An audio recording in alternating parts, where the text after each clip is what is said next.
Bulletin sportif, le podcast édition football, la numéro 9 déjà. Gros show évidemment parce qu'on revient sur le deuxième affrontement Carabins-Rouge et Or. Une dégelée en règle. Les Carabins ont dominé ont dominé tous les aspects du match de la première à la dernière minute ou presque. Donc, franchement, évidemment, on fait le tour de ça avec Jason, Brian, Jean-Baptiste. Malheureusement, Pat Bois ne pouvait pas être avec nous cette semaine, mais quand même, on fait le tour de ça. On parle aussi, bien sûr, du match Concordia contre Sherbrooke, une victoire de 39-7 des Stingers face aux Verts et Or qui sont acculés au pied du mur là, s'ils veulent espérer participer aux éliminatoires. Leur survie est encore possible. Donc, à suivre, on analyse tout ça. Et évidemment, football collégial avec William Julien et Marc Gagnon. On parle des Division 1, Division 2, ce qui s'est passé, les matchs les plus importants, les analyses. On fait le tour de tout ça. On ressort les performances les plus remarquables.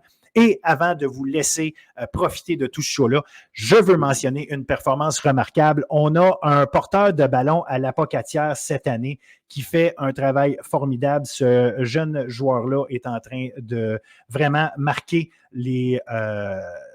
la saison au sol pour l'Apocatière. Donc, je veux simplement lever mon chapeau à Samuel Roy. Donc, félicitations, Samuel. Avant le match de cette semaine, c'était 807 verges en 101 courses avec 10 touchés. Donc, ce gars-là est vraiment dominant. Gardez un œil et surtout une oreille sur le nom de Samuel Roy. Assurément qu'on va réentendre parler de ce jeune homme.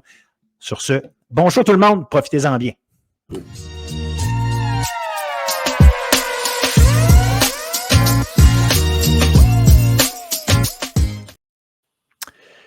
Foot universitaire avec Jason, Brian, Jean-Baptiste. Malheureusement, Pat Bois ne pouvait pas être avec nous aujourd'hui. Salut Jason. Salut Phil. Ça va bien? Ça va super bien. Yes. On a eu évidemment l'affrontement numéro 2 de la saison entre Laval et Montréal. On y revient dans 3 secondes. Puis on a aussi eu une grosse victoire de Concordia 39-7 contre Sherbrooke. Je dis grosse victoire parce que le comment. Et ça aussi, on va y revenir, mais ça dans plusieurs minutes parce qu'il faut commencer en parlant de la victoire écrasante, dominante, impériale, appelons-la comme on veut, des Carabins contre le Rouge et Or au Sepsum.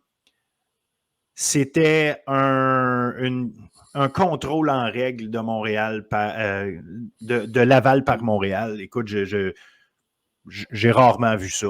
Je ne sais pas tes explications, comment toi tu vois ça, mais je te laisse m'exposer ta vision des choses.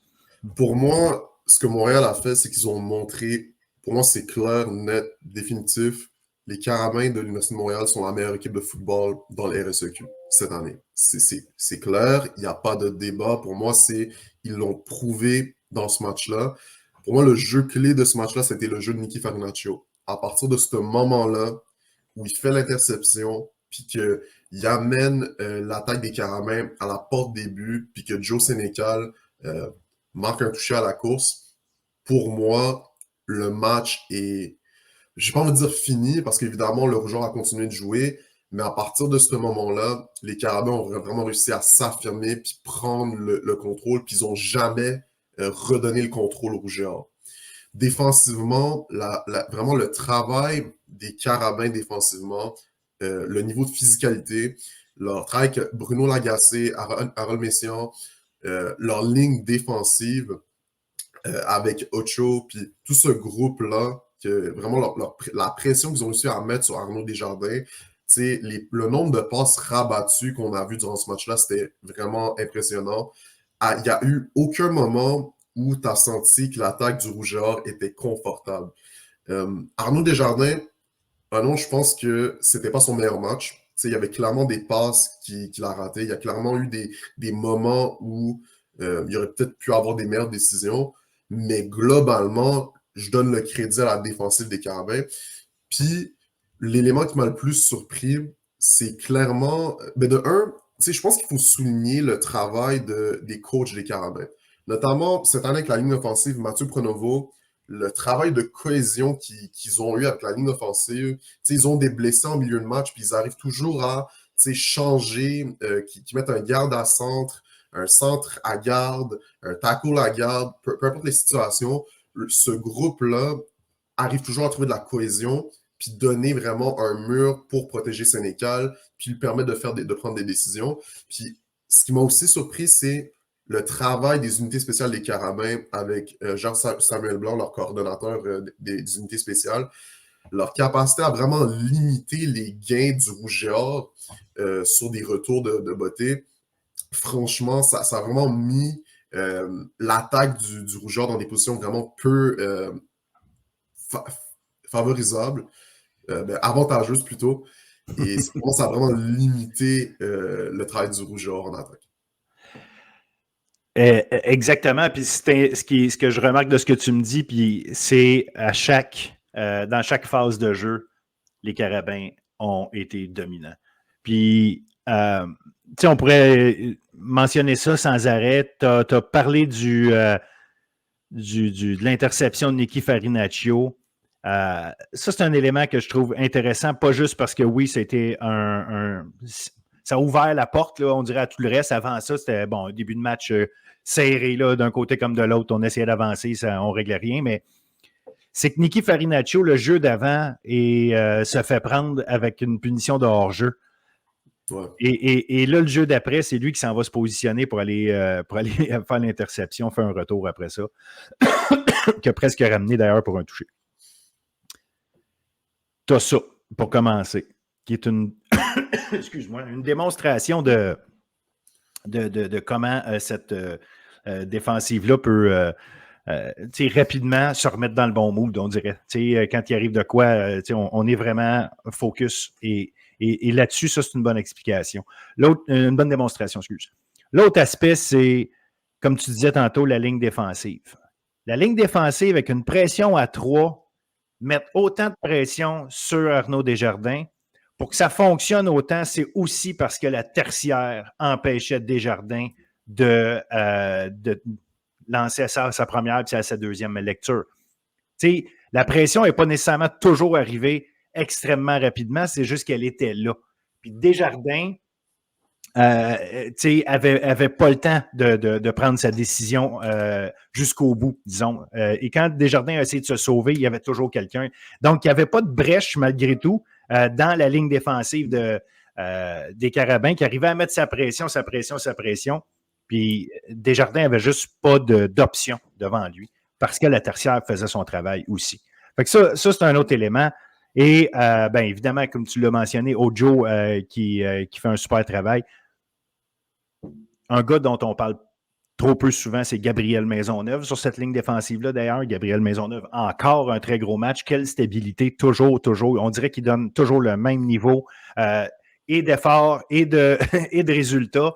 Donc, ça, c'est un gars-là, c'est un gars qui est un peu trop dans l'ombre, dans le sens où on ne le nomme pas assez souvent. Mais sincèrement, un gros actif pour cette ligne défensive-là. Quand on s'en va du côté offensif du ballon, Jonathan Sénécal, quand tu lui laisses jouer comme ça, un peu, tu lui laisses un peu de place, tu vas toujours te faire planter. Moi, là, la façon dont il a joué, les passes qu'il a tentées, la façon dont il étirait le jeu, qu'il lançait à contre-courant, qu'il essayait des passes que tu dis, même, il se tordait dans les airs pour lancer son ballon et il atteignait ses receveurs quand même. C'est pour ça aussi que je parle de domination jamais vue, au sens où, gagner un match parce que systématiquement tout fonctionne dans ton exécution, c'est une chose, mais quand tu en es rendu à essayer des choses, à essayer d'être créatif puis que ça marche pareil, souvent tu arrives à faire ça parce que l'autre équipe est vraiment une coche en bas. Je ne sais pas si c'est Sénécal qui est 2 coches en haut qui fait en sorte de faire mal paraître aussi, mais ça a été... Ça m'a vraiment impressionné. Puis je le sais, le Sénécal, on dirait qu'on manque d'adjectifs et de superlatifs à son sujet, mais c'est juste de le voir systématiquement, de semaine en semaine, non seulement être bon, mais tu as l'impression qu'il s'améliore en plus.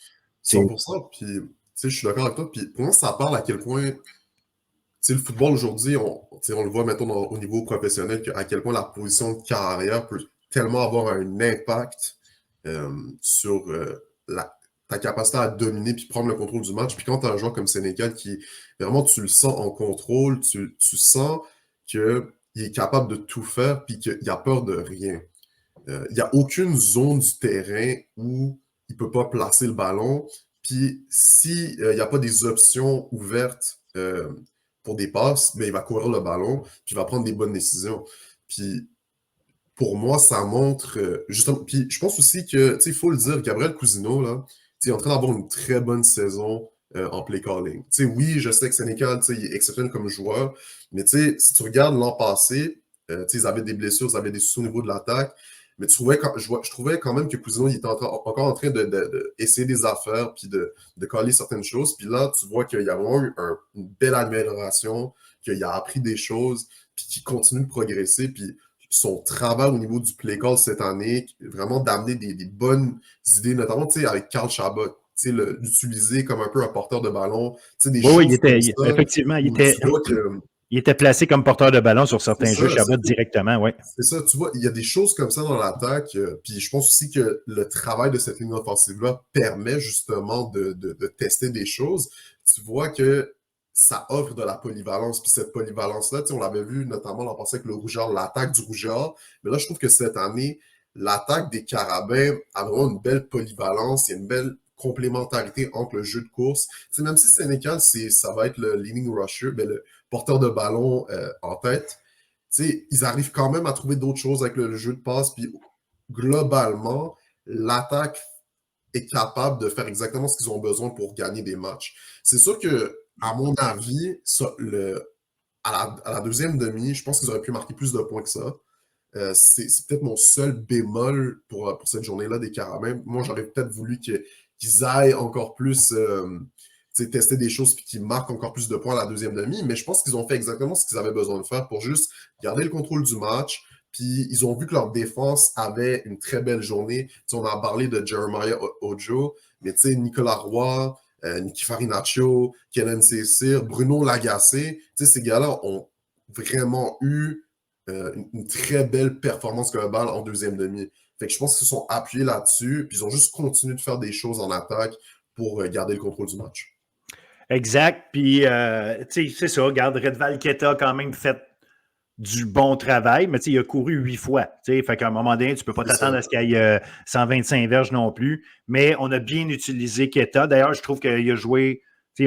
Ça reste un gars que c'est sa première année qui touche le ballon. C'est pas un gars de première année, mais c'est la première année qui touche le ballon. Il commence. Il faut que tu prennes tes marques, puis ça, c'est une chose. Lucas Dembélé revenait. Je trouve intéressant ton histoire par rapport au play calling. Il y a clairement eu un ajustement. Rappelons-nous, au premier match contre Laval, à San Dosso, il a attrapé une passe.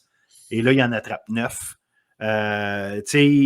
Sénécal a besoin d'être capable de trouver Dosso. On a probablement trouvé des manières de faire en sorte que Dosso soit trouvable. Fait que ça, c'est une chose. Mais l'autre affaire aussi, c'est... Puis il faut en parler, mais pour moi, c'est pas... Ça excuse pas les choses, mais il faut en parler. Le Rouge et Or est décimé par des blessures. Oui. Puis, je ne veux pas l'utiliser comme excuse parce que ils sont reconnus notamment pour leur profondeur. Fait il y a quelque chose, mais à un moment donné, il y a une cohésion qui est là. Puis, à ce niveau-là, c'est un jeu de détails. Fait qu'à chaque jeu, c'est un détail ici, c'est un détail là, c'est un détail ici, c'est un détail là. Puis si les détails vont tout le temps dans le... L'avantage des détails vont tout le temps du bord de la même équipe, ben ça va donner un pointage à la fin où est-ce que la différence est grosse. Rappelons-nous l'an passé, quand les Carabins sont allés à Laval avec une équipe décimée, ils ont perdu 22-3. Tu sais, il faut... Puis qu'est-ce qui est arrivé à Dunsmore? Les gars sont revenus en santé. Ça s'est terminé au dernier jeu du match par 1 point. Je ne suis pas en train de dire que j'enlève rien, absolument rien. La domination des Carabins que j'ai vu en fin de semaine, c'est quelque chose d'impressionnant. Je fais juste dire que même si je pense que Montréal est clairement la meilleure équipe, un peu comme tu l'as dit tantôt, la meilleure équipe au RSEQ cette année, si cette équipe-là revient en santé pour la Dunsmore, s'ils s'y rendent, ce qui n'est pas fait non plus, Jean-William Rouleau, William Desgagnés, la ligne défensive au complet, si elle peut revenir à son top, c'est pas la même équipe, le Rouge et Or. Ils ont besoin de cette ligne défensive-là. Le Rouge et Or a besoin d'un jeu au sol plus solide que ça. Muganda n'est pas là, puis de ce que j'entends, il est fort possible qu'il ne soit pas là de la saison. Fait qu'évidemment, il ne faut pas le compter dans l'équation, mais ça reste que ça change la donne. Puis la réalité, c'est qu'il y a aussi une ligne offensive du Rouge et Or qui s'est fait planter. Ça ne changerait rien. Mais je fais juste dire que c'est pour ça que je dis notamment que les Carabins auraient gagné ce match-là, nonobstant qui aurait été là plus en santé. Je suis persuadé à 100% de ça. Maintenant, quand on va arriver en finale, si les deux équipes s'y rendent, ben ça reste que ça va être intéressant de voir le niveau de santé du Rouge et Or. Pas parce que je pense que le Rouge et Or va gagner ce match-là. Je le répète, les Carabins sont meilleurs cette année. Mais ça reste que le match se joue sur le terrain. Le Rouge et Or n'est pas une équipe aussi d'aussi bas niveau que ce qu'elle a semblé montrer en fin de semaine comme équipe. Mais les Carabins sont de ce niveau-là, par contre. Fait qu'est-ce que le Rouge et Or est capable de monter à ce niveau-là avec le retour de ses blessés? C'est ça la vraie question.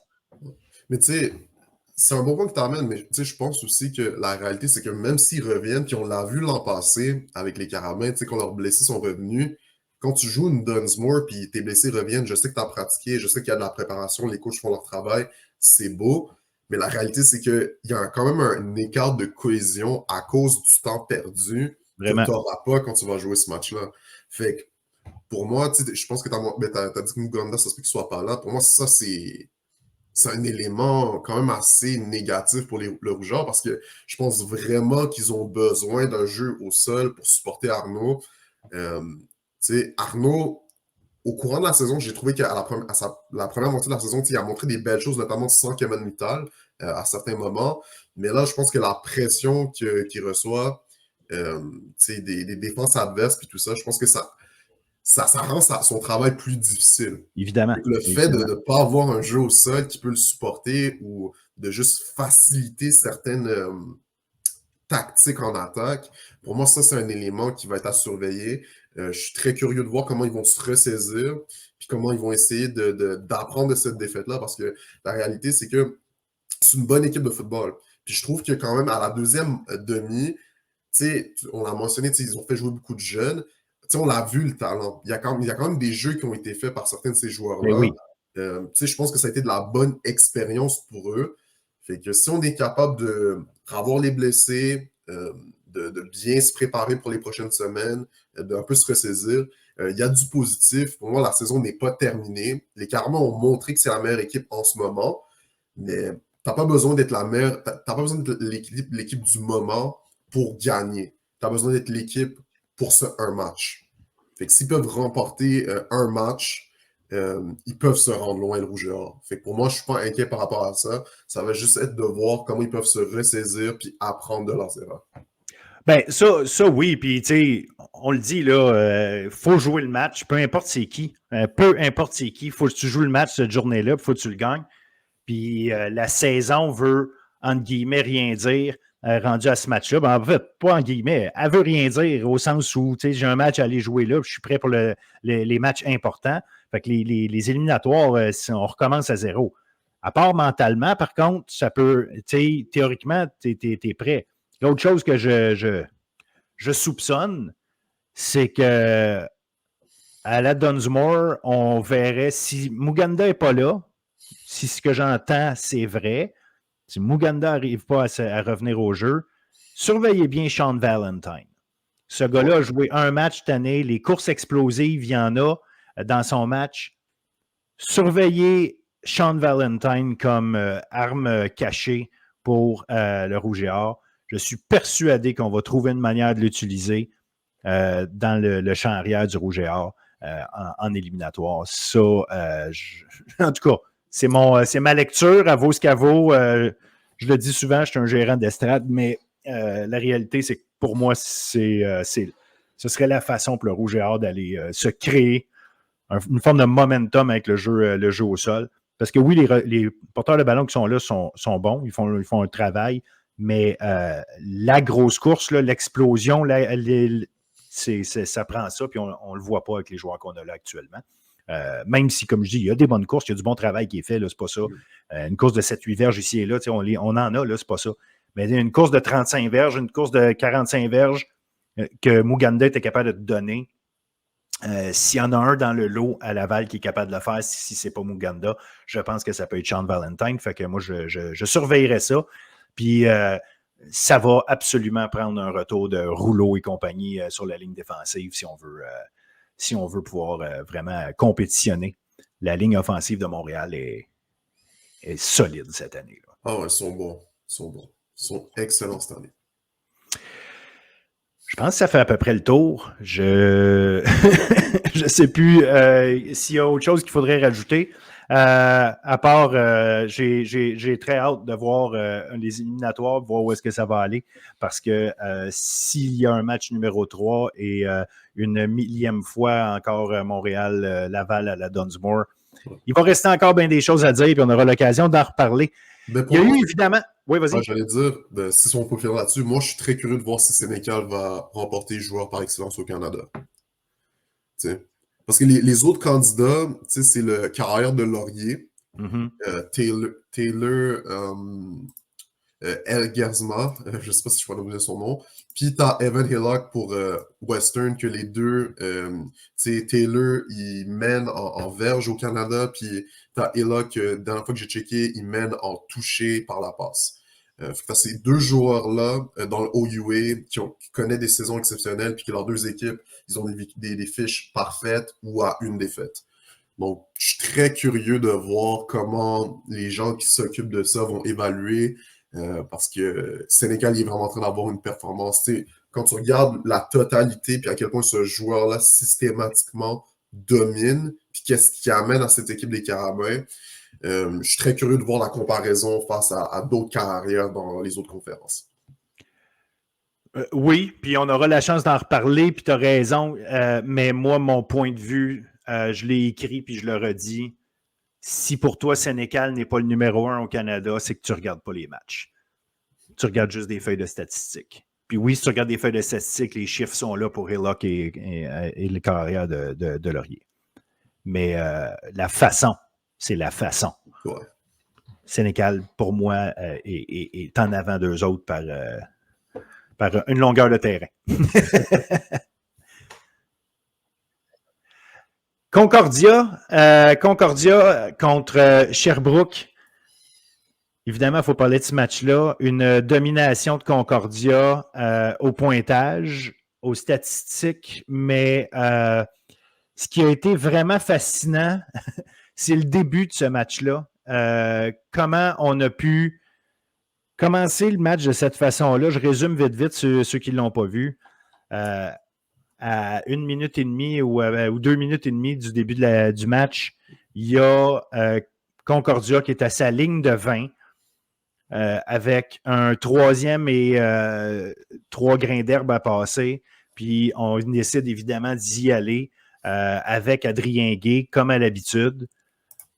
Sauf que Adrien Gay, au lieu d'aller chercher une verge ou deux, Adrien Gay, ce qui est arrivé en fait, là, même visuellement, là, les gars de la ligne défensive étaient tous sur une ligne.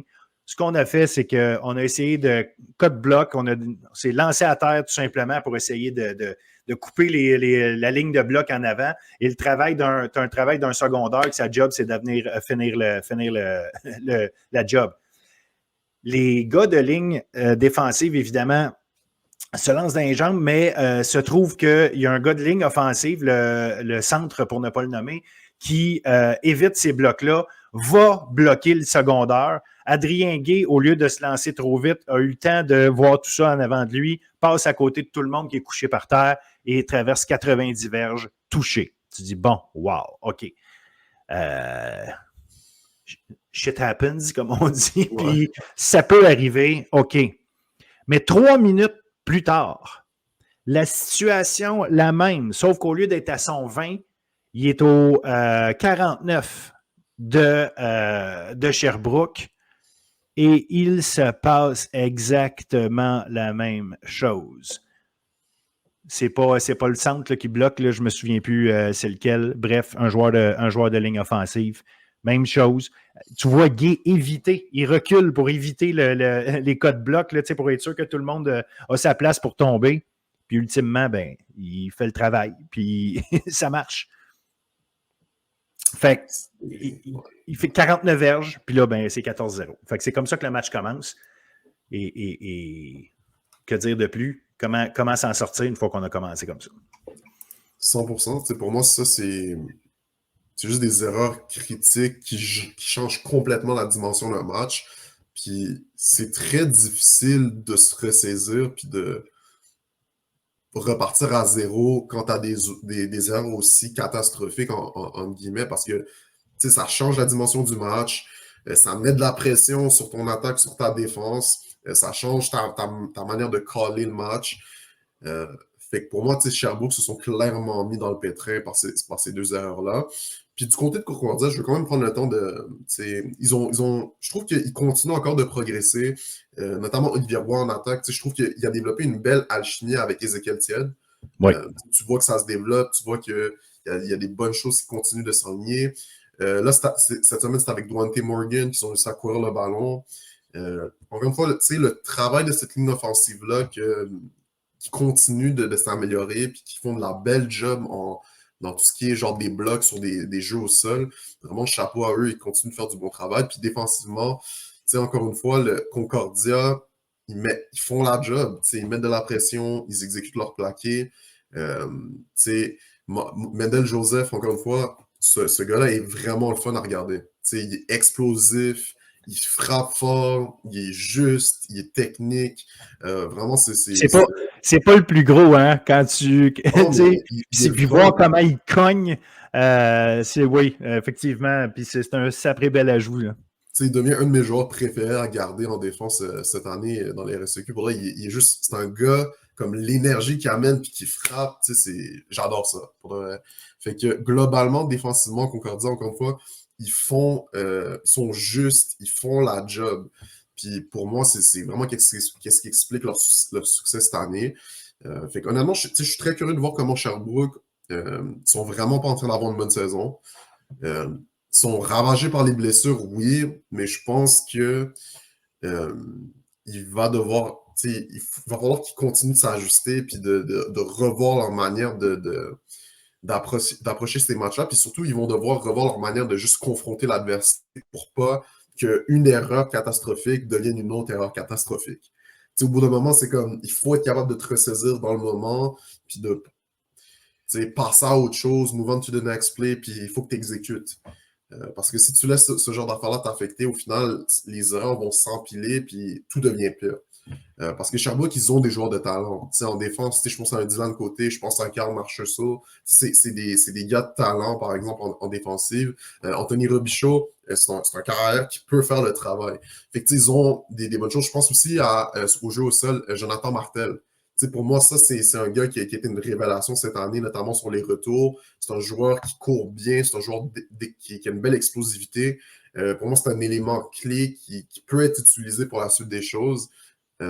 Fait qu'ils ont des choses quand même positives en place Sherbrooke, mais je pense que ils vont devoir juste revoir leur manière de juste confronter de l'adversité. Parce qu'on a vu qu'ils sont capables de prendre les devants d'un match. Ils sont capables d'aller chercher, de faire des plaqués. Ils sont capables de courir le ballon. Fait que, est-ce qu'on peut s'appuyer là-dessus puis éviter qu'une erreur devienne la fin de tout? Ben, c'est une bonne question. Tu as raison. Ils sont capables. Écoute, ça reste une équipe universitaire, de niveau universitaire. C'est pas des pee-wee qui viennent jouer, là.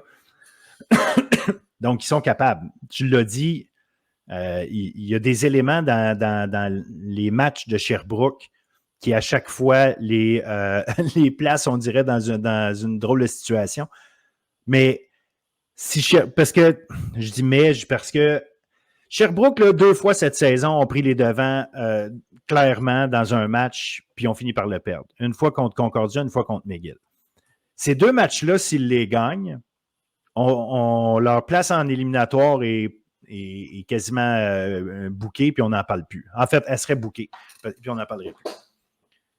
Là, c'est pas ça, c'est eux qui doivent aller battre leurs adversaires et là, leurs adversaires pour finir, ça va être Laval et McGill pour finir l'année. Si McGill perd contre Concordia, d'ailleurs, la semaine prochaine, le dernier match, McGill-Sherbrooke pourrait décider de qui, en fait, va décider de qui va entrer en éliminatoire.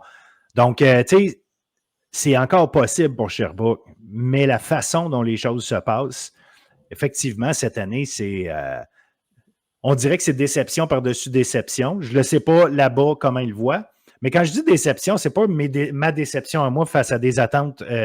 C'est juste qu'à la fin, tu sais, à un moment donné, tu vas aller gagner des matchs, tu vas être capable de réussir.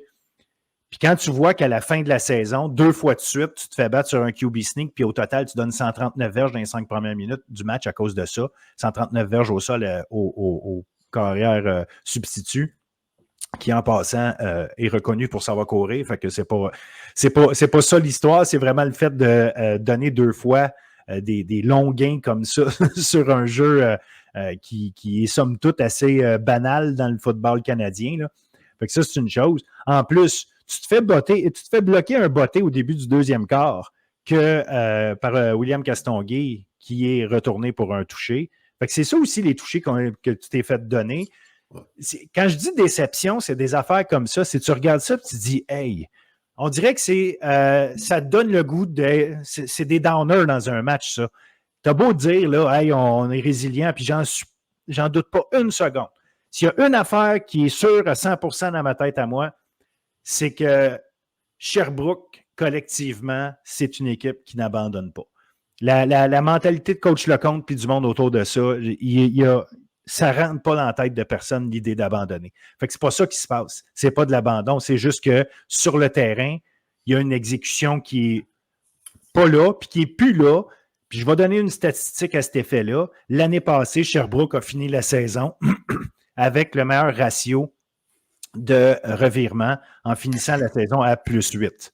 En ce moment, ils sont derniers dans la ligue à -7. Fait que ceci explique cela en partie. Si ton identité l'année passée, c'était de créer des revirements à la tonne, cette année, c'est toi qui es victime de revirements, ben, je parlais tantôt d'accumulation de détails qui ont un impact sur les matchs. Ça, c'en est un probable. 100% pour moi, cette statistique-là, pour moi, ça parle de juste. Sherbrooke, l'an passé, c'est une équipe qui était capable, justement, dans les gros moments, faire ce jeu clé en défensive qui changeait la dimension du match. Là, je pense que cette année, c'est un peu l'inverse où ces jeux-là leur échappent. Puis pour moi, c'est, comme tu l'as dit, c'est l'exécution dans de l'adversité. Parce que mentalement, je pense pas que c'est une équipe qui, comme tu l'as dit, culturellement, qui vont juste se faire rouler, puis c'est comme, OK, c'est fini le match. Moi, je pense que c'est juste genre, tu sais, ils vivent cette adversité-là dans le moment après une erreur, puis c'est comme, il y a un manque d'exécution dans les minutes qui suivent après quelque chose de difficile. Fait que pour moi, ça, c'est quelque chose de différent, c'est quelque chose qui peut se travailler. Fait que pour moi, c'est. Puis aussi, comme on l'a dit, ils ont beaucoup de blessés, fait que tu as des joueurs plus jeunes, c'est des joueurs qui peut-être n'ont pas autant été mis dans des situations où justement, face à une erreur cruciale, je dois exécuter au plus haut niveau en un claquement de doigts. Ça, c'est pas quelque chose qui est facile, c'est pas quelque chose qui est facile à sa première année universitaire. Fait que pour moi, c'est quelque chose qui va être à travailler pour la suite des choses.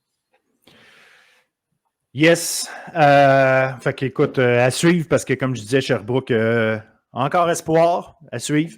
La semaine prochaine, aucun match à la télé, je vous annonce tout de suite. Concordia à McGill. Ça va être intéressant. Concordia a une occasion, je pense, de vraiment mettre son étampe d'équipe numéro 3, c'est-à-dire en battant, en allant battre McGill de manière solide, là, stable, en étant, en jouant le match que Concordia est supposé jouer, c'est-à-dire une défensive. C'est drôle, au début de la saison, on aurait pensé que la défensive était le talon d'Achille de cette équipe-là, puis c'est rendu un élément clé. Donc, est-ce que Concordia peut réitérer ce qu'ils viennent de faire, c'est-à-dire avoir un autre gros match défensif contre McGill, empêcher McGill de courir notamment, et aller gagner ce match-là de façon claire. Puis on a Sherbrooke à Laval. je pense que c'est Kevin Mittal qui a dit c'est malheureux pour Sherbrooke parce que c'est eux autres qui vont subir notre, notre vengeance par rapport à ce qui s'est passé contre Montréal. Mais c'est clair que Laval a des choses à se faire pardonner à quelque part et va sûrement, justement, tout donner contre Sherbrooke devant ses partisans. Possiblement dernier, pas dernier parce qu'ils vont jouer la demi-finale chez eux, là, mais en tout cas, fait que c'est les deux matchs à surveiller. Je ne sais pas s'il y a des éléments que toi tu veux faire ressortir de Concordia McGill. Je pense que du côté de Concordia, comme tu l'as dit, ils vont essayer de s'affirmer comme étant l'équipe numéro 3. McGill, je suis quand même curieux de voir comment ils vont. Je pense qu'ils avaient vécu une défaite contre les Carabins. Fait que je suis curieux de voir comment ils vont rebondir de ça. Puis parce qu'ils ont le talent pour jouer avec Concordia. Mais est-ce qu'ils peuvent ne pas se tirer dans le pied? Est-ce qu'ils peuvent bien commencer le match, bien exécuter? Est-ce qu'ils peuvent mettre de la pression sur Olivier Roy? Trouver des manières de rendre les choses difficiles pour lui, puis de limiter le jeu au sol pour vraiment forcer Olivier Roy à devoir se reposer sur faire des passes dans les zones profondes, puis on va vraiment te forcer à utiliser genre toutes tes capacités avec ton bras. Pour moi, c'est ça qui va être intéressant à voir. Puis du côté du match entre le Rouge-Or et Sherbrooke, comme tu l'as dit, c'est sûr que le Rouge-Or, ils vont vouloir s'affirmer puis se prouver à eux-mêmes qu'ils peuvent passer à autre chose après cette défaite face au Carabin. Mais je pense que quand même, Sherbrooke aussi, ils ont quelque chose à prouver à cette défaite face à Concordia. Je pense pas que ça va être un match facile, mais je m'attends à ce que le Rouge-Or qui prenne le dessus puis remporte ce match. Ça va être intéressant de voir aussi dans ce match-là, Sherbrooke-Laval, ce que je vais surveiller, c'est qui a beaucoup de temps de jeu.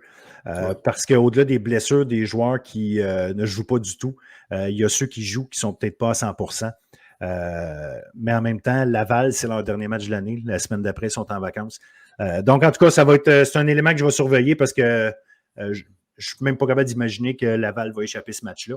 Puis, McGill, tu t'amènes des sacrés bons points, mais ils vont en fait, en plus de ça, ils vont arriver aussi avec la possibilité de sécuriser leur place en éliminatoire avec s'ils battent Concordia devant leurs partisans.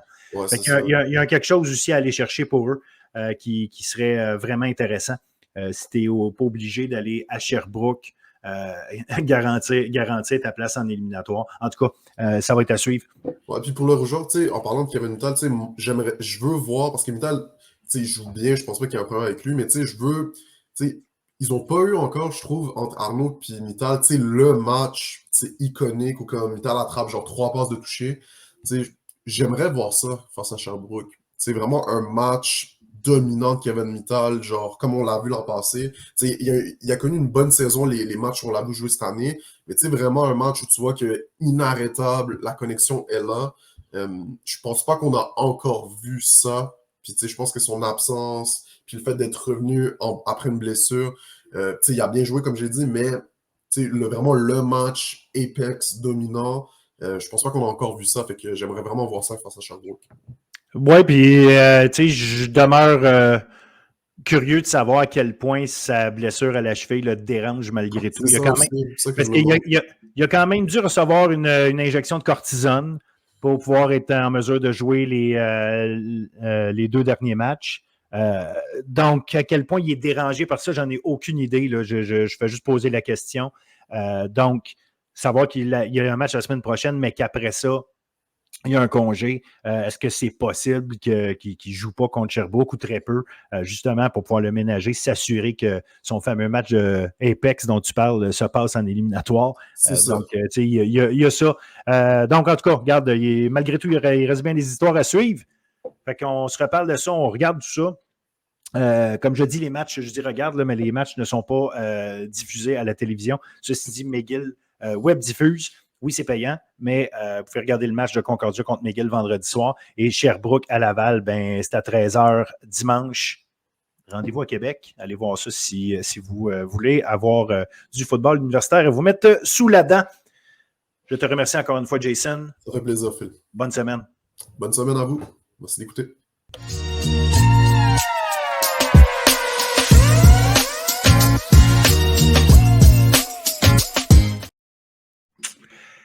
Foot collégial, cette semaine, William Julien et retour de Marc Gagnon, qui a tellement bien fait la semaine passée dans notre recap de mi-saison qu'on n'avait pas le choix. On n'avait pas le choix, il fallait ramener Marc. D'ailleurs, il va être avec nous la plupart du temps. J'ai fait la cote. Je n'étais pas inquiet de ce côté-là. C'était plus après un effet professionnel. Un PTO. Ouais, c'est ça.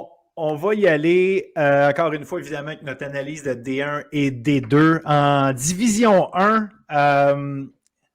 deux gros matchs en particulier qui ont retenu notre attention. Fait qu'on va prendre le temps d'analyser la victoire de Limoilou à Limoilou contre Grasset, ce qui fait en sorte que Limoilou reprend la tête du classement. On va aussi parler du match un peu fou entre Saint-Jean et Lennoxville. Je dis un peu fou, très fou entre Saint-Jean et Lennoxville, qui finit avec une victoire de Lennox par 1 point.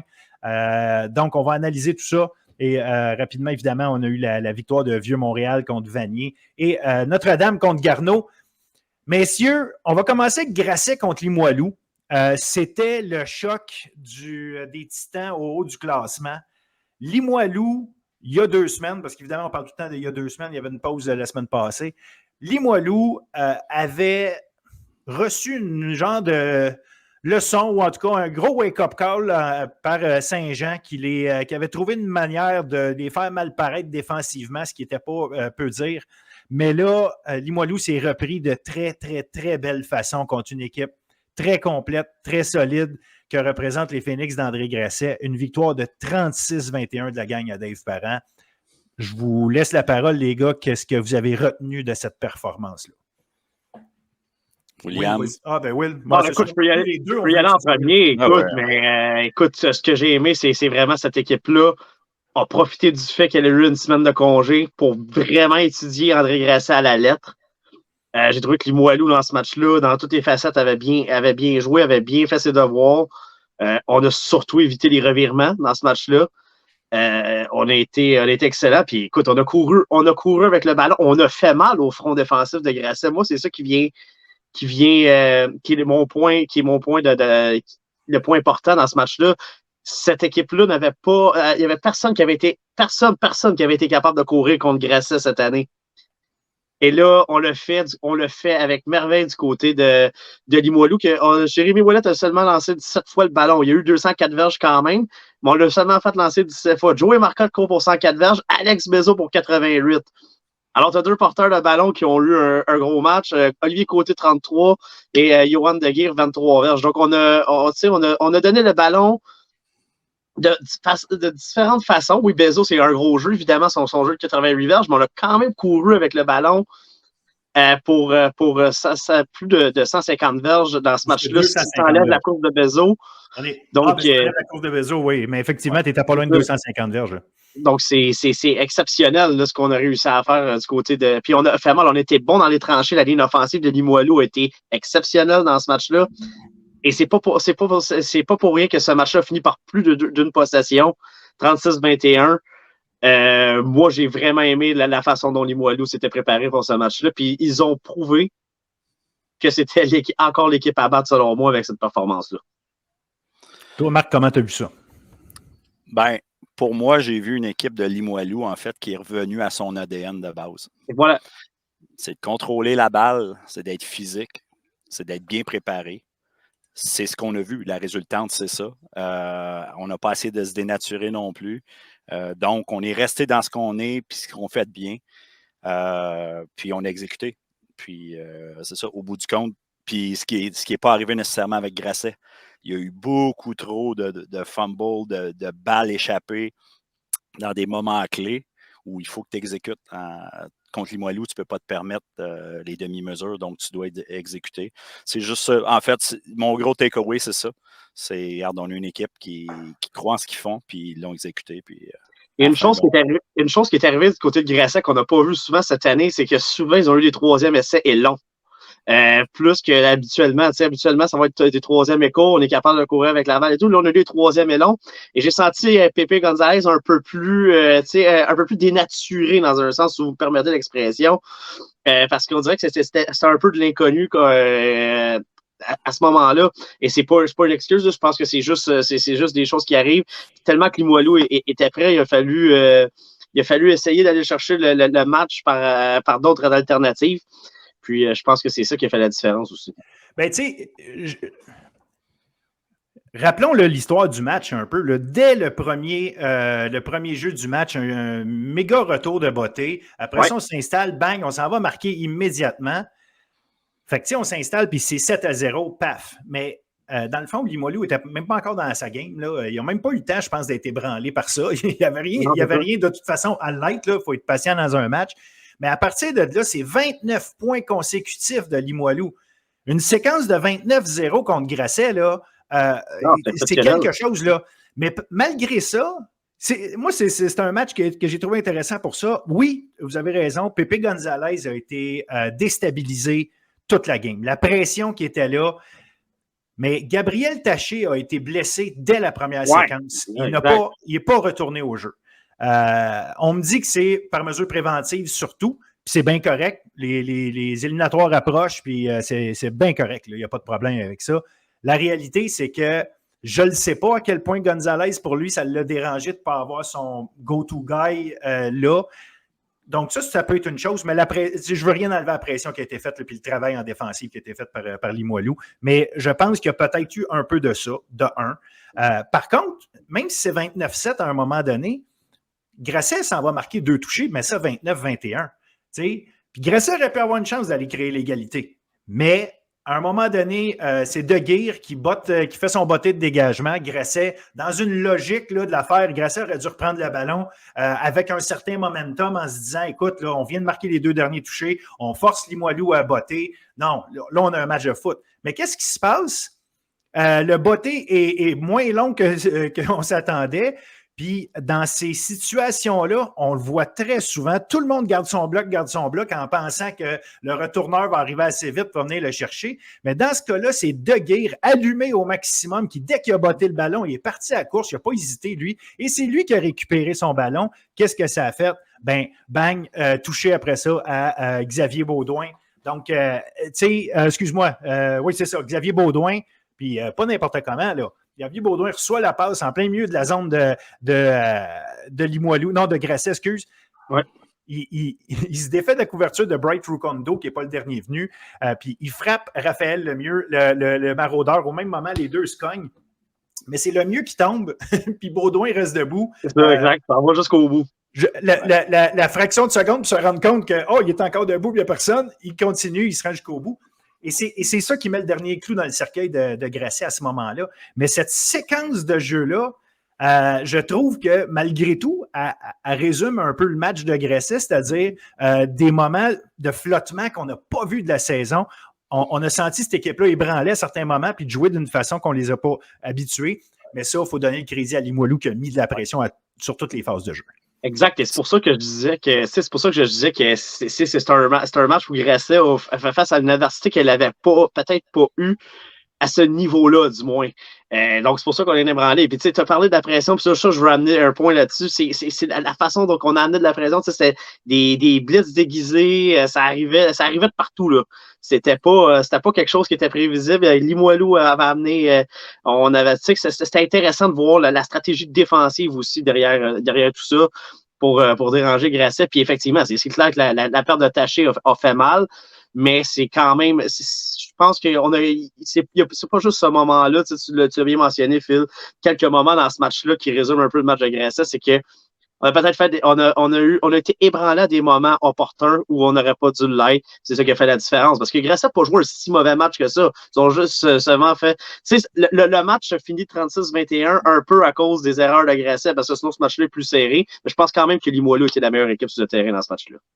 Ouais, moi aussi, je donnerais plus le crédit à Limoilou parce que justement, le botteur qui va récupérer sa balle, ça a été coaché, c'est prêt, le gars, il est clutch et il va. Le call sur le jeu renversé de Bezo qui va aller marquer sur 88 verges, ça aussi, là, ça a été un momentum shift là, carrément. C'était créé, c'était calé au bon moment. Là. Puis ça, chapeau. Regarde, si tu veux enfoncer le clou dans le cercueil, c'est comme ça qu'il faut le faire. Non, chapeau à Limoilou sur la préparation. Tu en as parlé. On a bien pris, je pense, les journées de congé justement pour se préparer, bien étudier. La semaine de préparation était adéquate, puis on a vu le travail derrière ça. On a vu que ça n'a pas chômé pendant la semaine de préparation. On a eu une semaine supplémentaire pour affronter Grèce. On savait que c'était un match au sommet. Puis ça a été bien coaché. On a vu que comme coach parent, que tu lui donnes une semaine de plus, ça se peut qu'il y ait des résultats comme qu'on a eu en fin de semaine. Mais tu lui donnes une semaine de plus, mais dans cette semaine-là aussi, lui, il peut profiter, façon de parler, d'un gros message que Saint-Jean leur avait lancé. C'est un mal, c'est comme un mal pour un bien. Tu prends pas ces 2 semaines-là entre les 2 matchs pour dire « Hey, guys, on se maintient ». Tu prends ces 2 semaines-là pour dire à ta gang puis t'assurer que ta gang joue son meilleur football. Et c'est ça qu'ils ont démontré. Fait que c'est clé, ça, dans une saison. J'ai hâte de voir ce que ça va mener pour Limoilou. Est-ce qu'on va voir un Limoilou au top de sa forme, match après match, d'ici à la fin de la saison? À cause de ça, si c'est le cas, attention, les adversaires, ce ne sera pas de la tarte. Là. Ça n'a pas dû être de la tarte non plus, les pratiques en préparation de ce match-là. D'après moi, là, quand ils sont partis de Saint-Jean, on a dû tomber déjà en mode préparation pour le reste de la saison. Puis chapeau à eux. J'ai comme envie de dire que c'est arrivé à un bon moment, cette défaite-là pour Limoilou, la façon dont c'est arrivé aussi, la façon dont Saint-Jean a traversé Limoilou défensivement avec leur offensive. Avant la semaine de congé, avant d'aller affronter Grassa au sommet, je pense que ça a été. On sait que quand tu dis que des fois tu veux en perdre une dans la saison, là, avant d'entrer en série, des fois ça t'est arrivé au bon moment, je pense, pour Limoilou. Puis ils en ont profité. On a vu le résultat en fait de semaine. Yes. Hey, dernier petit thumbs up. Limoilou, on avait un annonceur maison. Ouais. A1 en fin de semaine. D'habitude, on est plus en play-by-play, mais là, il a mis de la couleur là-dedans. Chapeau. D'après moi, on nous écoute. Je ne sais pas si c'est un addon ou si on nous écoute, mais si on nous écoute, continuez cette belle initiative. Non, tu as raison, c'était très, très, très bien fait. Et encore une fois, on va le répéter à chaque fois, c'est tellement plus agréable d'écouter les matchs quand il y a ça. Saint-Jean, Champlain-Lennox. Là, mes deux Janois, là, je vais vous écouter. Là. Un match que Saint-Jean, à plusieurs moments, puis j'enlève rien à Lennox. Lennox a joué la game qu'il avait à jouer, mais Lennox aussi a fait ses erreurs. Il y a eu des interceptions, des ballons échappés, il y a eu de toutes les sortes. Mais à la fin, Lennox a réussi à se prendre un momentum. Mais Saint-Jean s'est tellement tiré dans le pied dans ce match-là. Ça finit 28-27 parce qu'on venait de réussir un toucher sur le dernier jeu ou à peu près du match. On s'en allait. Bégin est allé le tout pour le tout, ce qui est très correct là, en passant. Moi, je ne challenge pas cette question, cette décision-là. Tu y vas le tout pour essayer de faire un converti de 2 points pour finir. Ça ne fonctionne pas, fair enough. Mais il reste que pendant le match, on a eu... je ne veux pas dire une comédie, là, mais comédie d'erreur, c'est l'expression consacrée, là, mais il y a eu tellement d'erreurs dans ce match-là. Impressionnant, particulier, c'est-tu les conditions parce qu'il faisait plus froid, je ne le sais pas, mais bon, c'est la même affaire pour les deux équipes. Ceci dit, là, qu'est-ce qui s'est passé dans cette partie-là, votre vision des choses? Marc, vas-y, je sais que tu as été... Moi, je te laisse aller, Marc. Performance. J'ai pu mettre un peu de recul sur le match. En fait, on a parlé tantôt de Limoilou qui est allé selon son ADN. Des fois, j'ai peur qu'on essaye trop de se réinventer dans la recette du succès. Présentement, on a une recette du succès qui fonctionne. On n'a pas besoin non plus de sortir, d'avoir des formations exotiques, d'essayer de mettre notre encarignan un peu partout pour justement aider les match-ups ou quoi que ce soit. Personne ne nous a arrêté à date. Dans la ligue, là, au niveau offensif, là, on n'arrive pas à nous arrêter. On est excellent sur la passe. Voilà. On passe pour mieux courir. Donc, faut pas non plus se réinventer la roue. Puis aussi l'agressivité aussi dans nos calls puis tout ça a un couteau à 2 tranchants aussi. On est une équipe qui a parti la saison à 0-2, qui est encore en train de se bâtir une confiance. Faut faire attention aussi dans ces cas-là puis dans les situations de match pour pas affecter notre confiance non plus, parce qu'on s'est battu vraiment fort. Toute l'équipe n'a jamais lâché jusqu'au dernier moment.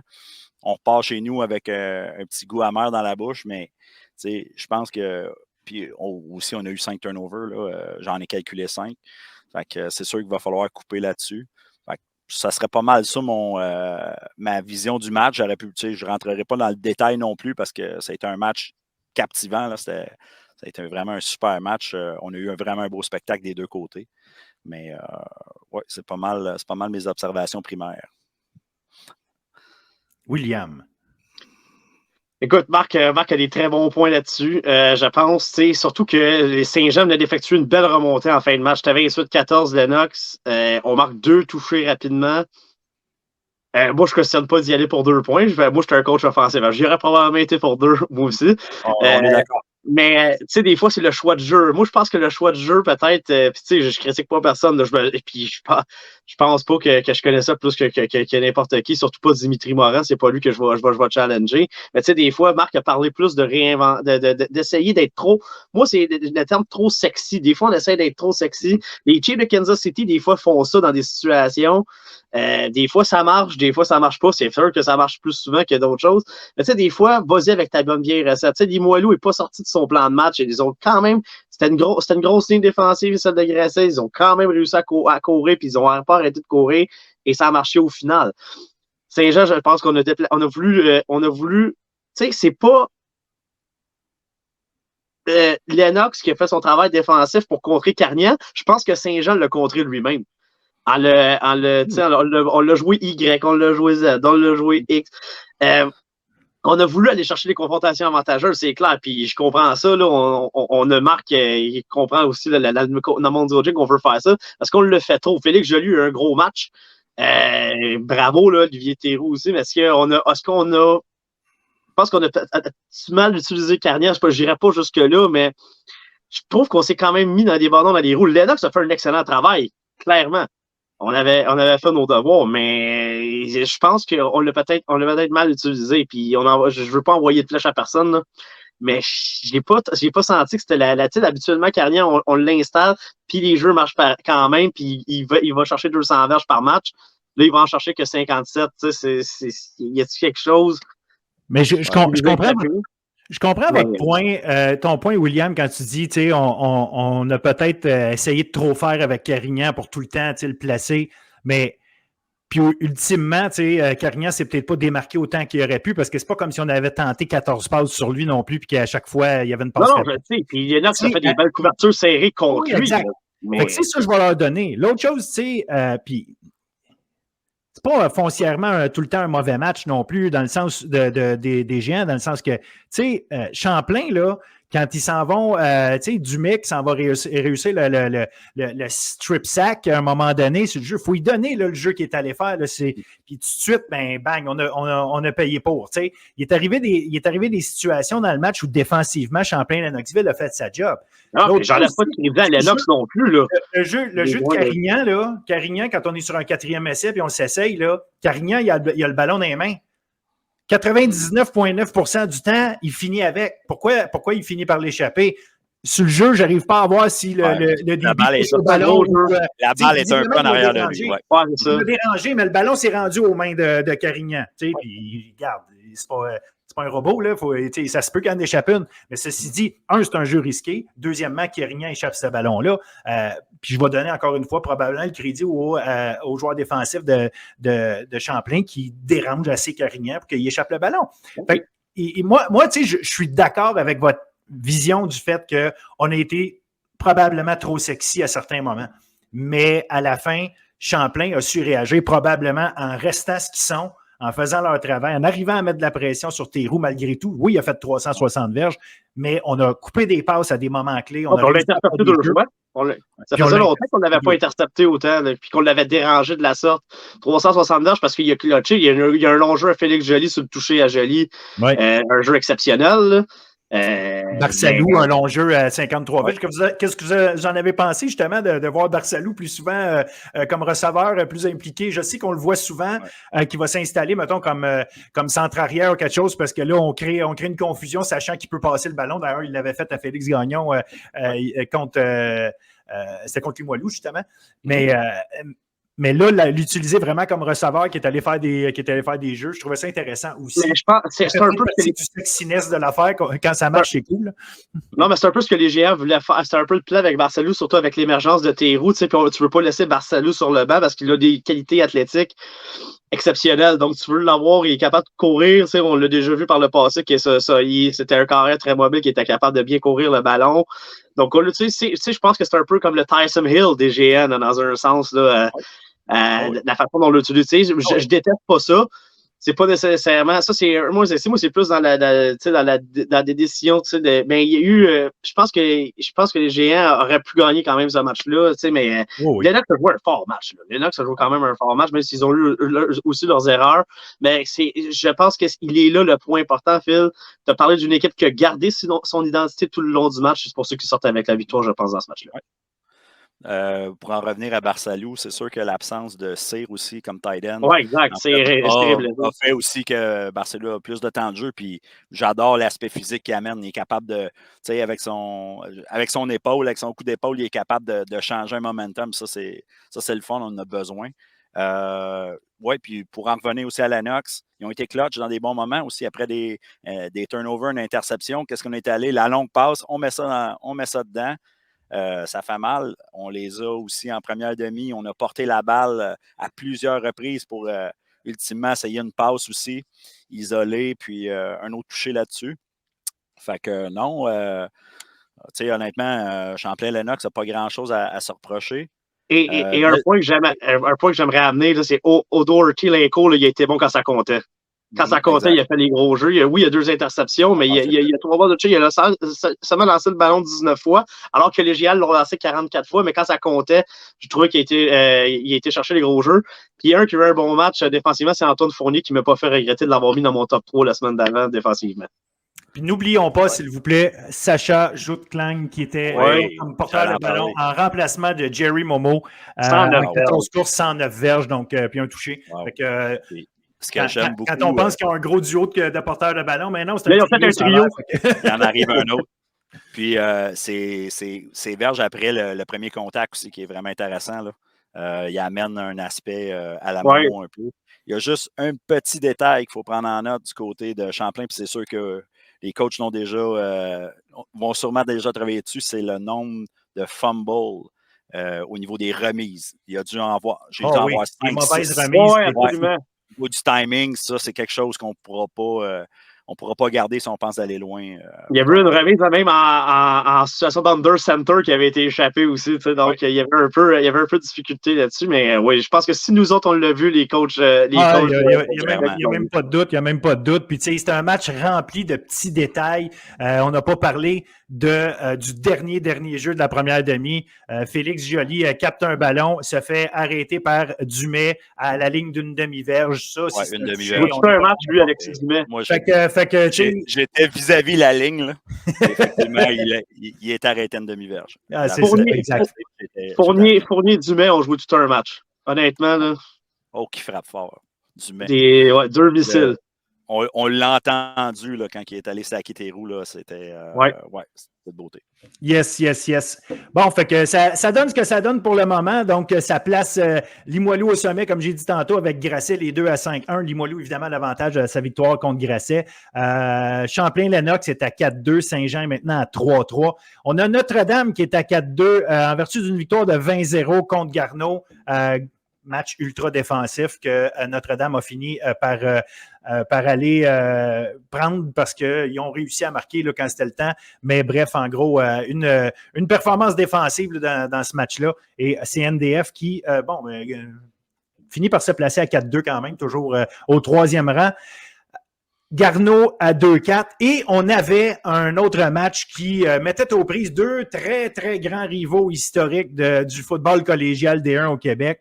Vieux-Montréal et Vanier, mais c'est pas arrivé souvent que quand ils se sont rencontrés, même si l'importance du moment a souvent été là, l'importance du moment était d'aller chercher une première victoire cette saison dans un 6e match de l'année. c'est Vieux-Montréal qui s'en tire. Vieux-Montréal a un gros match défensif. On va leur donner. Et un gros match au sol. Et un gros match au sol. Michael Apostol, 144 verges, 3 touchés. Alexander Etienne, 95 verges. Donc, effectivement, on a vu le vrai CVM. Qui a été d'une robustesse. Écoute, le nombre de fois que la ligne offensive de Vieux-Montréal, la ligne défensive de Vanier, qui n'est pas piqué des verres, soit dit en passant, se sont regardés dans le blanc des yeux à se dire des mots doux. C'est arrivé très souvent. Puis à la fin, c'est Vieux-Montréal là, qui a eu le dessus et qui a gagné la bataille là, de la game robuste, si on veut. Tu regardes, on parle d'identité depuis tantôt. Vieux-Montréal est revenu à son identité dans ce match-là. Ils ont passé le ballon, là. C'est pas. Honnêtement, dans ce match-là, c'était juste pour passer le ballon pour dire qu'il fallait qu'il lance une fois de temps en temps. C'est en farce, là. C'est à peu près ça. Si on a eu 31 verges, on a tenté 17 passes. Puis il y a eu un jeu explosif de 22 verges à Guzman, à Enriquez Guzman là-dessus. Donc, un 4 jeux de main. Ouais, c'est ça. Mais sinon, on a vraiment été avec une identité. On a complètement démoli le front défensif de Vanier dans ce match-là. Vanier élémente encore des belles choses dans ce match-là offensivement. On est encore incapable, quand on arrive proche de la zone des buts, de la porte des buts, de clutcher avec des touchés. On a eu un seul dans le match chez Carlander. On était incapable de courir. On a quand même bien distribué le ballon. Ça, c'est ça que j'ai aimé. Plusieurs receveurs différents qui ont touché au ballon pour Vanier. C'est peut-être un point positif. On parle de positivité pour eux jusqu'à la fin de la saison. Ça, c'est quelque chose qu'il faut... c'est Lucas de la Tendresse qui a le plus de réceptions et non Bile. Donc, ça, c'est très intéressant à ce niveau-là. Mais écoute... C'était deux bonnes. Les deux défensifs ont quand même bien joué. La tertiaire de Vanier n'a rien donné. Mais écoute, jeu, quand tu l'as dit, les deux mots, là, les deux clés, jeu au sol, défensif pour le Vieux-Montréal qui a gagné ce match. Exact. Puis je vais juste finir en mentionnant. Encore une fois, je ne sais pas s'il nous écoute, puis je me prendrai 0 crédit impossible. Sauf qu'on a vu Nathaniel Blanc, au lieu d'évoluer au poste de garde à gauche, qui était centre cette fois-ci. Fait que je ne sais pas si le but était de diviser, si on veut, au niveau de la ligne offensive, les forces pour s'assurer qu'on était capable de jouer autant à droite, à gauche qu'au centre là, pour le jeu au sol. Mais bref, du bon travail de ce côté-là. Division 2, messieurs. Division 2, évidemment, comme en Division 1, on a toujours des matchs intéressants. Puis la Division 2, on sait à quel point c'est serré. Rapidement, je passe sur victoire de Montmorency, 48-7 contre Beauce-Appalaches. En gros, c'est Olivier Jean qui a 3 touchés. 42-7, la victoire de Saint-Hyacinthe contre Édouard Montpetit. Pas nécessairement de surprise là. Peut-être que l'écart est surprenant, mais ça reste qu'au bout du compte, Saint-Hyacinthe, c'est une équipe qui est en grosse forme. Xavier Roy, 199 verges en 20 courses. Xavier Roy, qui est le porteur de ballon, qui était vraiment fort l'an passé, qui, plus l'année avance, plus c'est à lui qu'on remet le ballon, va être un facteur numéro 1, peut-être, même si Volel et Ouimet ont toujours leur mot à dire, avec le froid qui embarque, Xavier Roy va avoir un gros mot à dire d'ici la fin de la saison. Je veux parler avec vous de la victoire de John Abbott contre Valleyfield, par exemple. 35-25. Les erreurs, les revirements en quantité industrielle ont tué Valleyfield dans ce game-là. Écoute, une interception retournée pour un toucher, des bottées bloquées, name it. Franchement, John Abbott, si on regarde juste les stats, on dit, écoute, ils n'ont pas ramassé de verges. Pas pour rien qu'ils n'ont pas ramassé de verges. Ils n'ont pas eu besoin de ramasser des verges en attaque parce que, grosso modo... Ils ont gagné la bataille du positionnement sur le terrain. Il y avait toujours le ballon dans des bonnes positions. Donc, il n'y avait pas besoin. Il y avait juste... La seule affaire qu'il fallait que tu fasses, c'était de clutcher. C'est ce qu'ils ont fait. Ils ont fini des séquences avec des touchés. Les courtes séquences avec des touchés. Et, tu sais, comme tu l'as parlé du toucher défensif. Donc, il n'y en avait pas besoin. Il fallait juste marquer des touchés pour faire le mal le plus possible à Valleyfield. C'est exactement ce qu'on a fait dans ce match-là. Oui, parce qu'on arrivait à avancer le ballon. On arrivait à avancer le ballon à Valleyfield. C'est juste qu'à chaque fois qu'on arrivait au milieu du terrain ou un peu plus loin, boum, interception, boum, un jeu là, boum, un jeu là. À un moment donné, ça a fait mal. D'ailleurs, Olivier Leblanc, après sa 3e interception dont il a été victime, on l'a changé. On a ramené parce qu'il avait déjà été utilisé cette saison, Georges-Olivier Bigonès, qui a quand même bien fait, 8 en 10, 128 verges, une passe de toucher, a bien terminé le match. Ruben Bertrand-Webb, 24 courses, 165 verges, un touché. C'est des bonnes performances. William Bradford, il y a des moments clés dans un match, puis ils ont tous été à l'avantage de William Bradford a 100 verges sur réception sur 4 jeux parce qu'on a fait des gros jeux explosifs avec lui, mais il y avait quelque chose. Comme tu dis, on était capable d'avancer la balle, mais c'était quand il fallait réaliser des gros jeux que Olivier Leblanc, sa deuxième interception, mauvaise passe, ce sera un jeu qui aurait pu changer, alors qu'il était en position pour aller chercher au moins 3 points. Finalement, ça finit avec 7 de l'autre côté. Alors, super, c'est exactement ce qui s'est passé dans ce match-là. On va donner crédit quand même à John Abbott qui a réalisé des gros jeux défensifs dans ce match-là. Absolument. Ouais, parce que si tu regardes les statistiques, je n'ai pas regardé le match malheureusement, mais si tu regardes Valleyfield, la performance, tu regardes les chiffres, tu te dis, mon Dieu, le match devait être serré. Fait que, ultimement, des fois, on ne voit pas tout à travers ces chiffres-là. Fait que, ouais, ça a été la victoire d'Abbott, même si c'est ça, il faut capitaliser quand il faut, quand on a une chance de le faire. Ben, c'est ça. Des fois, c'est ta défensive et tes unités spéciales qui ramassent les chiffres, si on veut, puis qui créent l'attaque justement par la position sur le terrain. On en a un exemple parfait dans ce match-là. Donc, victoire importante de John Abbott parce que eux autres sont à 5-2. Ils avaient perdu 2 matchs de suite, mais là, sont allés chercher 2 gros matchs contre Lévis et là, Valleyfield. Fait que John Abbott, évidemment, au plus fort de la course. On a eu Lionel Groux contre Lévis, une victoire de Lévis à Lévis, 16-12.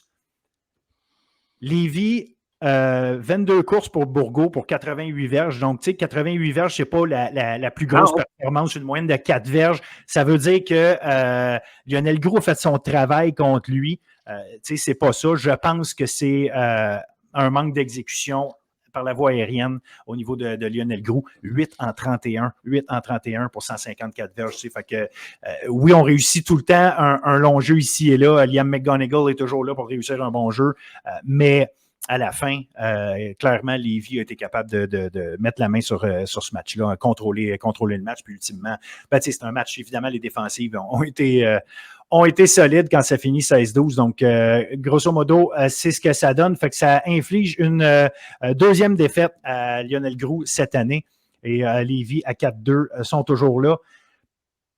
Puis, on termine avec Trois-Rivières, Sherbrooke, victoire de 26-16 des volontaires. Encore un gros match de Carl-Émile Dubois-Farrar, 133 verges au sol. Non, écoute, puis tu sais, là, je pense que le message de Marc a peut-être été entendu, a été beaucoup moins utilisé que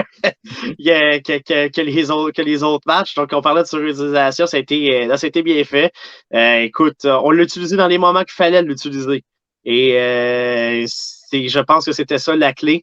Surtout que ça, sans rien enlever à Trois-Rivières, qui a quand même fait des belles choses dans ce match-là. Je pense pas que c'était un match où il fallait que tu donnes quand même le ballon 20-25 fois à Dubois-Farrar. On s'entend, là. C'était quand même pas le match du bol d'or, mais on a bien géré nos effectifs, je pense, au-dessus de Sherbrooke. On a quand même lancé pour 216 verges. On a bien distribué le ballon à des receveurs différents. Donc, ça, j'ai aimé cette avenue-là du côté de Sherbrooke, que je pense que c'est ça qui a fait la clé. Parce que de l'autre côté, on était incapable de courir. On était incapable de passer. Capable de passer. On ramasse 141 verges là, par la voie des airs. Fait que la défense, on a utilisé nos 2 corps arrière. Ouais. Côté de Trois-Rivières. Donc, on était défensivement, Trois-Rivières n'a pas joué un si mauvais match que ça. Ils ont quand même été capables de faire des belles choses. Mais offensivement, on n'a rien créé. On n'était même pas capable de. Tu sais, il n'y a pas un jeu que j'ai fait « Oh, wow! » pour Trois-Rivières. Ils ont été capables d'aller chercher des touchés parce qu'ils avaient le ballon en bonne position, mais sinon, on n'a pas eu un effet wow du côté de cette attaque-là. Puis ça a fait la différence dans le match. Là. Si tu voulais avoir un wow, il fallait que tu restes vraiment jusqu'à la fin quand Thomas Roy a embarqué comme corps arrière. Ouais, c'est ça. Drive, il a vraiment. Il était parfait, mais sur la drive, là, il était vraiment constant. C'est les seuls moments du match que Lévis peut se réjouir. Pour en revenir à Sherbrooke. Excuse. Ben oui, on va se tromper. Sinon, c'est ça, Sherbrooke a pris l'avance 26-0, puis après ça, Lévis progressivement là, a pu scorer. Oui, Dubois-Farrar, c'est vrai qu'on l'a utilisé dans le backfield. On l'a aussi, il est sorti comme receveur éloigné par bout, des fois comme slot receiver. Quand on parle qu'il y a d'autres aussi outils dans le coffre, Mathis Cagelet légal, gardez ça en tête. Il est très bon match. de toute beauté. Oui, très bon match. Puis il amène un peu la même étincelle que Dubois-Farrar, puis on l'utilise de plus en plus. Fait que ça, c'est très bon. C'est un autre arme qu'on a. Défensivement, là, c'est une meute. Là. Sherbrooke, c'est de toute beauté. Là. Je salue d'ailleurs Benjamin Cyr, Jérémy Goulet, deux anciens de JH Leclerc qui ont fait tout un match. Ils sont toujours sur les plaqués, 2 secondaires qui sont toujours là. Benjamin Cyr, c'est un 4e année. Donc, un des leaders de cette défensive-là, mais c'est fou. Là, on est toujours à plusieurs au plaqué. Belle défensive à voir aller. Par contre, il va falloir faire attention aux pénalités. On est puni très souvent. Beaucoup d'indiscipline, oui. Oui, beaucoup d'indiscipline. Donc, plus on avance dans la saison, il faut couper ça là, si on veut avoir du succès plus loin. Sinon, effectivement, Lévis, on les a complètement étouffés. Puis vers la fin, là, d'après moi, on va revoir Thomas Roy comme corps arrière parce qu'il amène quelque chose de bien. Puis, je vais compléter en disant que même si dans ta tête, c'est Lévis, c'était Trois-Rivières, mais... J'ai encore dit Lévis, hein? Ça va bien. Lévis a gagné un match, puis ils se font dire qu'ils n'ont pas vieilli. Moi, un élément clé qui, je trouve, résume bien l'efficacité défensive. Tu parlais de Benjamin Cyr, des Jérémy Goulet. On a arrêté Juan Antonio. Juan Antonio, c'est le porteur de ballon de Trois-Rivières. Le gars finit avec 17 verges en 19 courses. Oui, c'est ça. Donc, ça donne une idée là, que, à quelque part, c'est ça. Là, si Trois-Rivières, si tu es capable d'arrêter Juan Antonio, tu te donnes énormément de chance. Puis, tu ne peux pas vraiment l'arrêter plus que de faire un match où est-ce que tu lui donnes moins d'une verge par course. Regardez, il a porté le ballon 19 fois quand même. C'est le go-to-guy là-bas. Si tu le limites à 17 verges en 19 courses, là, disons que tu peux dire que tu as eu contrôle pas mal des outils et des armes de Trois-Rivières. Oui, effectivement. Là, tu brises le plan de match offensif de Trois-Rivières parce que Trois-Rivières veut passer le ballon justement après que Antonio, c'est souvent du play action à Trois-Rivières aussi. Après ça, on va faire des feintes de jeu au sol pour mieux passer le ballon, mais là, on était incapable de rien faire. Puis en plus, on a Antonio a 19 courses, Trois-Rivières a tenté 19 passes dans tout le match.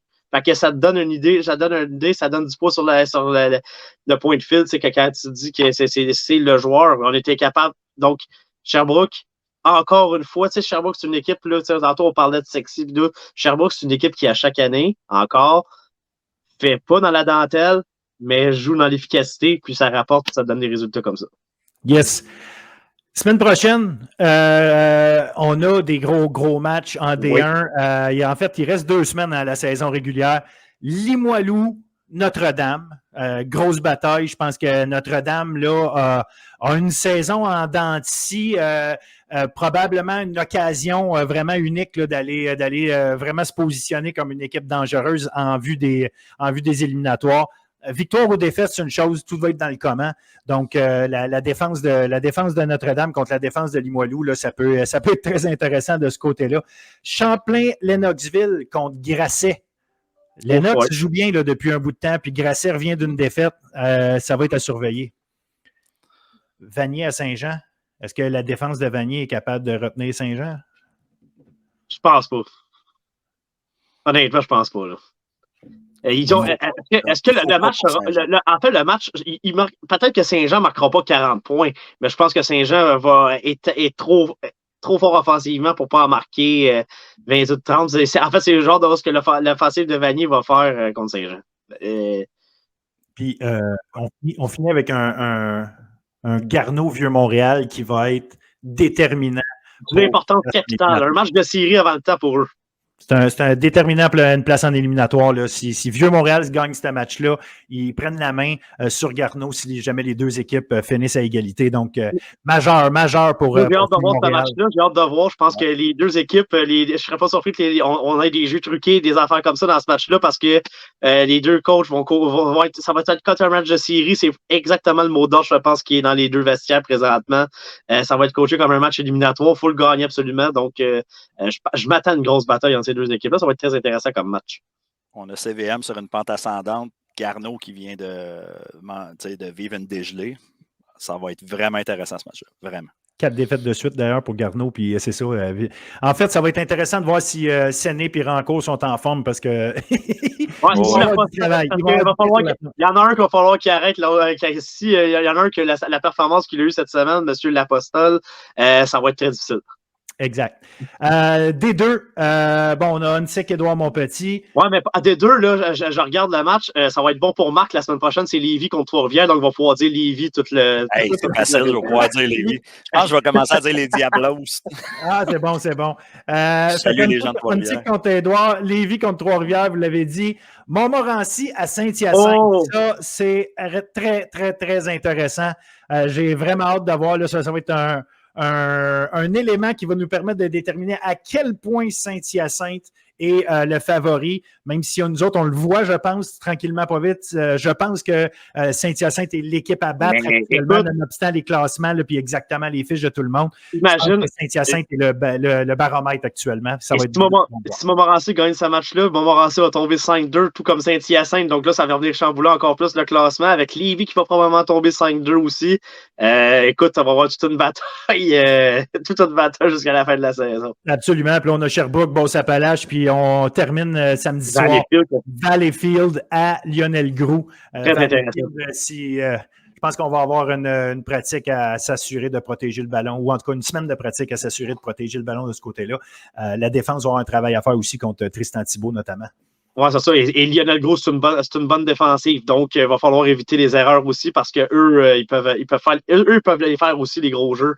Donc, il va falloir être très, très bon. Si Lionel Groulx, ça va être juste. Si la défensive fait le travail, ça va être juste d'être capable de bien passer le ballon et non de. Ça va être de l'exécution au niveau aérien parce que le jeu au sol, on sait qu'il n'y a aucun problème là.